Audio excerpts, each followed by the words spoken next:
여러분, 안녕하세요. 알로메밀라바. 디그니로 시아로가 속담리 우지메거나 속담고 수수방 제가 찌라이도 뭐 알롱아 수수방은 알롱실에서 떡배 드레스로신 사우마 털라라 알롱 120 ရှိရပေါ့နော် အဓိကတော့အဲ့ဒီအလုံး120လောက်ကြည့်ထားရင်ကို topic တော့ကတော့အဆင်ပြေပြီလို့ပြောလို့ရတယ်속담ကတော့စကားပုံလို့ဆိုတဲ့အတိုင်းစကားပုံတွေကမြန်မာမှာလည်းအများကြီးရှိတယ်ဒါပေမဲ့တို့အဲ့ဒီဟာတွေအကုန်လုံးတို့နေ့စဉ်နေ့တိုင်းမသုံးဘူးလေဟုတ်တယ်မလားအဓိကလိုအပ်တဲ့ဟာပဲသုံးရတယ်လို့တို့လည်းအဓိကလိုအပ်တဲ့ဟာလေးတွေပဲပေါ့နော်အလုံး120ရှိတဲ့အတွက်ဆရာတစ်ပိုင်းကိုပေါ့10လုံးစီနေဒီမှာလည်း10လုံးပေါ့နော်10လုံးဆိုလို့ရှိရင်120ဆိုစုစုပေါင်း12ပိုင်းပဲရှိမှာပေါ့နော်အဲ့လိုမျိုးလေ 여러분တို့ဒီရှိတာတစ်ပိုင်းကြီးကိုကြည့်ပြီးတော့ကြက်မှတ်မယ်ဆိုလို့ရှိရင် topic အတွက် 속담 걱정 안 해도 돼요, 여러분. စိတ်မပူလဲရတယ်ပေါ့နော်ဟုတ်ပြီလားဆိုဆရာတို့စပြီးတော့ကြည့်ကြမယ်ပေါ့속담အပိုင်း1ပထမဆုံးလေးကနေစပြီးကြည့်မယ်ပထမဆုံးလေးက 가는 날이 잔날이다 가는 날이 잔날이다 가는ဆိုတာကသွားတဲ့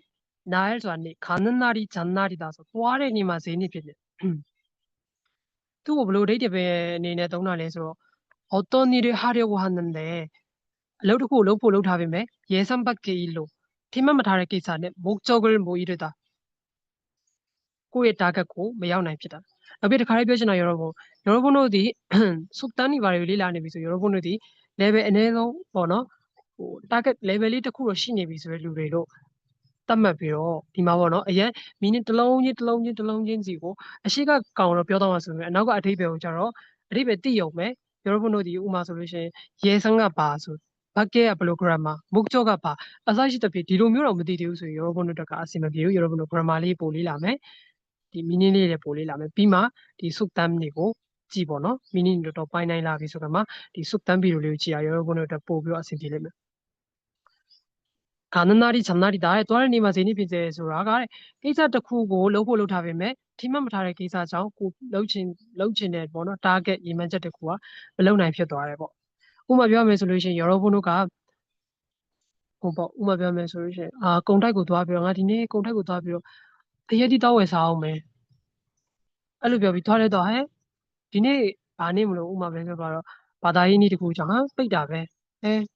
가는 날이 잔날이다သွားတဲ့နေ့မှာဈေးနေ့ဖြစ်နေတယ်ဒါမျိုးပြောတာဒါမျိုးအခြေအနေမှာ가는 날이 잔날이다ကိုသုံးနေပေါ့နော်နောက်ပြီးနံပါတ်2က가는 말이 သွားတဲ့စကားက고와야 누ညက်မှာ 오는 말이 라의 자가 곱다. 누냐네. 가는 말이 고와야 오는 말이 곱다. 또아래 자가가 누냐마 비안라의 자가가 누냐네. 그러나 여러분, 고가 대파도 인지지 세사마. 대파도 원래 고 인지지 세사마. 두지마 고진로 이름이 받아 변을 야면 되네. 누가마 고강 이름이 뭐노? 레벨도 하시면 자기가 남에게 고가 대생고 말이나 행동을 자가 비우무고 좋게 해야 건강물로만 남도 자기에게 대생이래 고보고 좋게 한다. 건강무무 비우무에. 거기는 나비로 다선 가는 말이 고와야 오는 말이 곱다. 어디비? 내가 동세지면 가뭄에 콩나듯하다. 가뭄수라 모카오지. 가뭄에 모카오지만 콩수와 배가 나듯하다. 나듯하 털라들로 하다. 피니에 뭐나? မိုးကောင်းတဲ့အချိန်မှာပဲပင်ပေါက်တယ်လို့မျိုးဖြစ်နေရဲ့သူကဘာတွေပဲလဲဆိုရင် 어떤 일이나 ဘယ်လိုကိစ္စတစ်ခုခုဒါမှမဟုတ်물건이ပစ္စည်းတွေက가끔တခါတလေ하나씩 있을 때တစ်ခုစီရှိနေတဲ့အခါမျိုးတစ်ခုခုကပြန့်ကျဲပြီးတော့ဗောနော်အစီအစဉ်တကျမရှိတဲ့အခြေအနေမျိုးမှာ가뭄에 콩나듯하다ဆိုပြီးတော့သုံးတယ်ဆက်ကြည့်မယ်ဆိုရင်ဒီမလေးကိုဆက်ကြည့်မယ်ဆိုရင်가시 반석에 앉은 듯 앉은 뭐 앉는 듯ဟုတ်နော်가시ဆိုတာစု방석ဆိုတာနေရာထိုင်ခြင်းပေါ့နော်အဲ့ဒီနေရာပေါ့အဆူးနေရာထိုင်ခြင်းပေါ့နော်အဆူးထိုင်ကုန်လို့ဒီမှာပတ်သက်ပြန်ထားတယ်앉는 듯ဆိုတာထိုင်ရတယ်လို့မျိုးအဆူးထိုင်ကုန်ပေါ်မှာထိုင်ရတယ်လို့စူးကင်းထိုင်ကုန်ပေါ်မှာထိုင်ရတယ်လို့မျိုးတဲ့အဓိပ္ပာယ်က아주 불편한 자리에အရန်ကိုတတောက်တတာမရှိတဲ့နေရာမျိုးမှာ앉은 것 같은데ထိုင်ရတဲ့အခါမျိုးမှာပေါ့နော်တနေရာတတောက်တတာမဖြစ်ဘူးဥပမာဆိုလို့ရှိရင်ပေါ့နော်ဆရာဆရာမတွေကြားထဲမှာပေါ့ ကိုတယောက်တည်းခုံနဲ့ဝင်ပြီးထိုင်ရတယ်ဆိုတက်တောင့်တတာရှိပါမယ်ကိုနဲ့ရွယ်ရွယ်မဟုတ်ဘူးဆရာဆရာမကြီးဆိုတော့တက်တောင့်တတာမဖြစ်ဘူးဟုတ်လားကိုကဥမာတော့ထားပါတော့မင်းသားမင်းသမီးတွေကြားထဲကထိုင်ကုန်မှာထိုင်ရတယ်ပဲဒါဒီလိုဆိုရောဘုန်းတို့တက်တောင့်တတာပို့ပို့ဖြစ်ပါမလားနည်းနည်းအရေးအခြေကြည့်နေရမှာဟုတ်တယ်မလားတက်တောင့်တတာမဖြစ်ဘူးချို့စိတ်မတက်မတာဖြစ်တယ်ဒါမျိုးပေါ့နော်ဂါရှိဘန်ဆော့ကဲအန်နန်တစ်စုကင်းထိုင်ကုန်မှာထိုင်ရတယ်လို့မျိုးအဲဆိုရင်ဆရာတို့ဆက်ပြီးတော့ကြည့်မယ်가제는 개편 가제ဆိုတာကြောက်ပစုံ 가제는 개편ကနန်းရဲ့ဘတ်ကနန်းရဲ့ဘတ်တော်သားပေါ့နော်ကြောက်ပစုံကကနန်းရဲ့ဘတ်တော်သားအတိပ္ပယ်상황이 서로 비슷한 사람끼리အခြေအနေကတူညီတဲ့အခြေအနေအချင်းချင်းတူညီတဲ့သူတွေကလူတွေအချင်းချင်းက잘 어울리고တယောက်နဲ့တယောက်잘 어울리고ဆိုတော့တယောက်နဲ့တယောက်လိုက်ဖက်ညီပြီးတော့사정을 봐주면ကိုယ်အခြေအနေတယောက်အခြေအနေတယောက်ကိုကြည့်ပေးပြီးတော့감사주기 쉽다ဆိုတာအမားတွေပါလေလည်းဝင်လေဖုံးထားပေးတယ်တခုခုဆိုရင်ဖုံးထားပေးတခုနဲ့တယောက်နဲ့တယောက်ပေါ့နော်ပြောမယ်ဆိုရင်တော့ပလင်းတူဘူးဆိုဆိုတဲ့အဓိပ္ပာယ်မျိုး가제는 개편ဆိုတာပလင်းတူဘူးဆိုဆိုတဲ့အဓိပ္ပာယ်မျိုးမြန်မာလိုဆိုလို့ရှိရင် 오케이 여러분 다 어디 비နောက်တစ်ခုဆက်ကြည့်မယ်ဆိုရင်နံပါတ်6က가지 많은 나무에 바람 잘 나없다တစ်ကိုင်းတစ်ခတ်များတဲ့တစ်ပင်မှာလေတိုက်မခံရတဲ့နေ့ဆိုတာမရှိဘူး 가지 많은 나무에 바람 잘 나없다. 가지가 띠가 있니까 많은 나무에서 미아래 뜻이면 바람 잘 나없다. 소라가 이래면 그냥 예미시우. 자식을 많이 둔 부모에게는 자식을 많이 둔 부모에게는 소라가 나름이 미아이 모이라래 미바마 걱정이 끝낼 날이 없다. 소위 부반지아리 번호 예단 노아에서의 니제가 마시부. 다묘 표현이나 다묘 진이마 가지 많은 나무에 바람 잘라 없다. 뒤로 떠오네. 여러분 띠면은 오케이 나도 그거 잘어 갈수록 태산 또알리리 다운지래. 뒤로 받아펴다. 다운지수로 다운지묘 표라모노 여러분. 태산서 다운 어미지 필라라고 표현이나 갈수록 또알리리 더 보비로 어려운 상황에 카케레진에 처하게 된다. 송야래 보비로 카케레진이 필라라며 표현이나. 뒤라 여러분.ပြောချင်တာကဘာမှမဟုတ်တဲ့လူတယောက်အခြေအနေတော့ကပြဿနာသိမ့်မရှိဘူးတဖြည်းဖြည်းနဲ့ပို့ပြီးအလုပ်တွေပို့လို့လာလေပြဿနာရှိလာလေပို့ပြီးတည်ရမလားနေရာရလာလေပြဿနာအများကြီးနဲ့ရင်ဆိုင်လေရှင်းရမယ့်အရာတွေပိုများလာလေပဲတည်ရမလားတခုဆိုလို့ရှိရင်ဥပမာပေါ့ကိုယ်တာမန်လူတယောက်ဆိုလို့ရှိရင်တာမန်လူတယောက်ကတိတ်ပြီးပြဿနာမရှိဘူးအဲ့လိုပဲကိုကပတ်စံရှိရသူနိုင်ငံရေးသမားဒီလိုမျိုးဆိုပါဖြစ်လေအရှုပ်ထွေးအများကြီးဖြစ်လာပို့ပြီးတော့ဒီလိုပဲစာလုပ်တဲ့ចောင်းသားတယောက်ဆိုလဲသူငယ်နဲ့တန်းတော့ဘာမှဖြစ်ဝါလုံးလေးဟိုဟာလေးရည်တရားလေးဟုတ်တယ်သူငယ်နဲ့လွယ်တယ်ဆိုတန်းရောက်တော့စာတွေကပိုခတ်လာ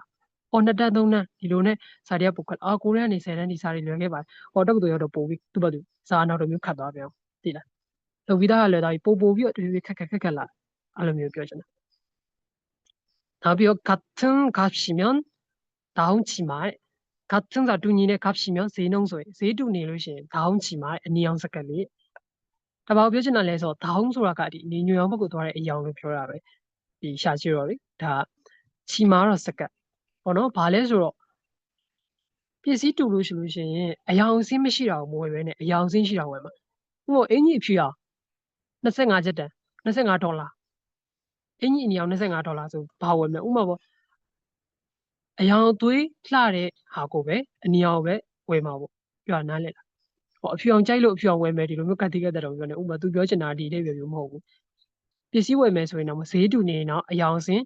လှတာမျိုးတောက်ပတာမျိုးဝယ်ဆိုတဲ့ပုံစံမျိုးနဲ့အရင်တော့ကတုံးတဲ့စကားပေါ့နော်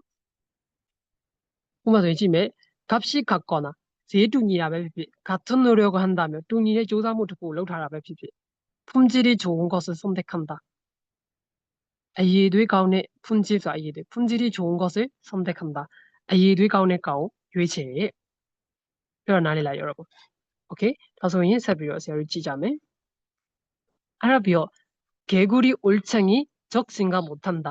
개구리 소라가 이 파 올챙이 개구리 올챙이죠 파가 이 올챙이 적서 올챙이가 파랑이가 파가 파랑의 적수라가 아떼 비게레 뭐노 아떼고ပြောတာ 생각 못한다 서 ပြန်ပြီးတော့မတွေးနိုင်တာဖားကဖားလောင်းဘဝကိုပြန်ပြီးတော့မတွေးနိုင်တာပြောချင်တာကမြန်မာမှာဆိုလို့ရှိရင်ပါလေစီတီးတဲ့မတ်ပြိုင်းတို့ပါတော့ 버와메라고 표현하 여러분. 버와메라. 이 말이 별로 두신다다. 형평이 나아진 사람이 아치니 뽀가운라의 루디아가 과거에 아때에 어려울 때를 카케게를 친구 생각하지 않고 뭐두이벤이 잘난 척한다. 떨어진 뜻이야. 사우나에. 너 다리 개구리 올챙이 적생각 못한다.ဆိုရင်နေရာစီတီးတယ်မှာပြိုင်းလို့ပြောရှင်ကိုရီးယားလို개구리 올챙이 적생각 못한다လို့ပြောလို့ရတယ်ဟုတ်ပြီနော်နောက်ပြီးတော့10လုံးမြောက်개발의 편자 개발ဆိုတာခွေးရခြေထောက်က편자ဆိုတာမြင်းခွာ개발의 편자ဆိုတာခွေးခြေထောက်ကမြင်းခွာအဓိပ္ပာယ်က옷차림이나 옷차림ဆိုတာဝတ်စားစီရင်မှု옷차림이나ဝတ်စားစီရင်မှုဒါမှမဟုတ်ရင်물건이ပစ္စည်းက 어울리지 않는다မလိုက်ဖက်ဝတ်စားစီရင်မှုဒါကြောင့်ပစ္စည်းတစ်ခုကမလိုက်ဖက်တာဒါမျိုးအဲ့လိုဆိုရင်ခွေးခြေထောက်ကမြင်းခွာမလိုက်မဖက်ဖြစ်နေရမျိုးခွေးခြေထောက်မှာမြင်းခွာတက်လို့လိုက်ဖက်ပါမှာပြောတော့ဘာမှမဆိုင်ဘူးဟုတ်တယ်မလားမလိုက်မဖက်တခုခုမလိုက်ဖက်တာမျိုးဆိုလို့ရှိရင်개발의 편자လို့သုံးတယ်ဟုတ်ပြီနော်ဒါဆိုဆရာတို့တင်သွားတာလေးတွေက가는 날이 잔날နံပါတ်1နံပါတ်2 가는 말이 고와야 오는 말이 곱다နံပါတ်3 가뭄에 콩나듯하다နံပါတ်4 가시 반석에 앉는 듯နံပါတ်5 가재는 개편နံပါတ်6 가지 많은 나무에 바람자날 없다ဟုတ်ပြီနော်နံပါတ်9 갈수록 태산ဟုတ်ပြီနော်နံပါတ်10 같은 값이면 다운 치마နံပါတ်9 개구리 올챙이 적생각 못한다နံပါတ်10 개발의 편자 오케이 여러분 다ဆိုလို့ရှိရင်စုပ်တန်းအပိုင်းတစ်ကလေးကို여러분တို့သိသွားမယ်ထင်တယ်โอเค여러분ဒီဗီဒီယိုလေးကတော့ဒီလောက်ပါပဲနောက်ဗီဒီယိုသင်ခန်းစာမှာတွေ့ပါမယ်အားလုံးပဲတက်ကြပါ